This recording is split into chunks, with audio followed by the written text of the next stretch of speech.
Hey you guys, it's Rachel here. So I wanted to come to you and just update you on how my raw food journey is going.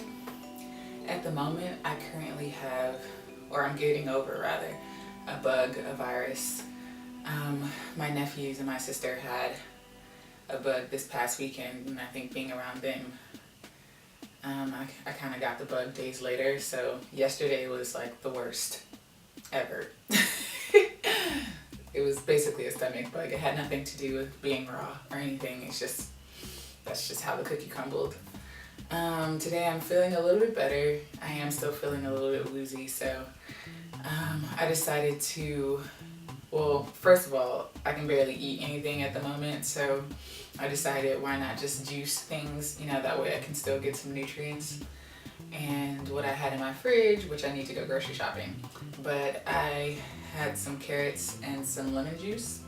So I decided to juice some carrots and lemons and put it together, and it actually tastes really good. So if you're looking for a simple, quick juice that gives you a bit of energy and makes you feel warm inside, then carrots and lemons taste actually really good, surprisingly. I was just experimenting and I was like, let me see what I can come up with.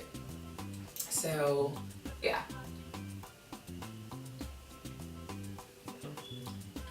It really tastes good. Anywho, I wanted to update you on my journey being raw. So, for the last couple of weeks, as you know, I haven't been completely raw, but I've definitely been high raw. Basically, my routine is a big smoothie in the morning consisting of like 2 to 4 different fruits. Usually it's bananas and some other variations. So bananas and strawberries, or bananas and mango, or bananas and pineapple, or whatever. Just I like a lot of tropical fruit, especially like mangoes and pineapples. And I've also discovered that I like papaya in my smoothies.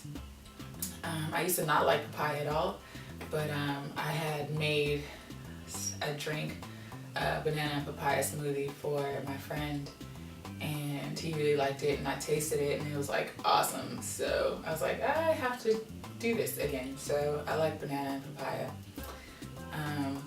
So yeah, breakfast in the morning for me is usually a big smoothie, and then lunch, I've kind of been going back and forth between lunch and dinner being vegan and then raw. So lunch I usually try to have some kind of salad or something. And then dinner I usually eat something vegan, like gluten-free brown rice and some split peas, or a sweet potato, or a mixture of different vegan options. So yeah, I definitely wanted to say that it's funny because the more raw I eat, the more I can't really get away with processed foods, even if it's vegan. So, like, I had some tea the other day, and usually what I'm noticing is that I had put some creamer in my tea, and I thought it was like lactose dairy free, but apparently it wasn't. And then I used turbinado sugar, and literally, like, within an hour I got like acne, like just popped up like all over my face. And so I definitely I need to stay away from turbinado sugar. Like, that's just something I'm noticing. Like, my body becomes more sensitive the more I eat nutritionally dense foods, that if I put processed things in it, like sugar or cream or just small things, like my body literally reacts to it. And so yeah, it's kind of crazy. It's like you can't get away with anything. So I definitely am aiming to be more raw. I'm thinking that in March, I think I'll do like the 30-day all raw challenge. And what I really noticed about being raw, it's like with any other diet, it's like everything's a habit. And so, as you know, I really believe in habits. But if you don't have recipes or things that you can go to like go-to recipes that you can make quick and easy, then you're gonna resort back to the unhealthy, easy options that you normally go to. So that's what I'm learning about myself, is that if I don't have like recipes planned out for the day, then I'll easily just eat vegan, you know, and sometimes some of the vegan stuff I'll eat will be processed and then I'll suffer the next day. So one of the things that I'm noticing is that in order to eat raw, you have to prepare. You can't just wing it and be like, okay, what am I gonna eat today? I don't feel like making that. I'll just, you know, make some jelly toast and grits. Yeah, I mean, so you have to prepare in advance before you eat, before your day is, you know, have some ideas of maybe, you know, 5 recipes that you really like that's simple and easy to make. So I think that's going to be my challenge for the next couple weeks, and just incorporating more raw food recipes into my daily diet so that it will be easier for me to eat fully raw. And the thing is, it's not hard for me to eat raw, which I noticed, because I literally do feel awesome after eating raw, and I feel lighter and more energetic than if I eat vegan processed foods.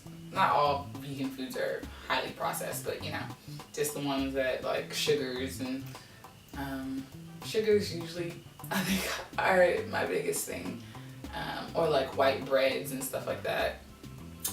But yeah, so yeah, that's all I wanted to tell you about just my journey of going raw. I would say on percentage, if you wanted to know, I'd probably be eating 50% of my diet raw, or like 50 to 60% of my diet raw. And there's some days where I eat 100% raw. It just varies. It's not like, I'm learning to be patient and transition. Usually I can just go hardcore and go completely raw. Like I could just, when I make up my mind to do something, usually I can do it. But I'm noticing that this journey, especially since I decided to go vegan in January, that is more of a transition period for me versus just going strictly raw. I usually have an extremist personality, so I was expecting me to be like, oh yeah, I'm going totally raw, and it's not that way at all. So I'm learning to have compassion towards myself, and I say as long as you're attempting to be, you know, healthy and make healthy conscious decisions for your body, and you know what your body reacts to and what it likes and what it doesn't like, then you're making progress. There's no perfect, you know, answer to life, I would say. You know, like the goal of being raw is to be happy and healthy and to feel more energetic. At least that's my goal. So as long as I'm striving towards that, then I think I'm okay with, you know, sometimes having just a vegan cooked meal, you know, at night or for lunch. So onward to the raw foods diet. Thank you guys for watching, and I will catch you next time.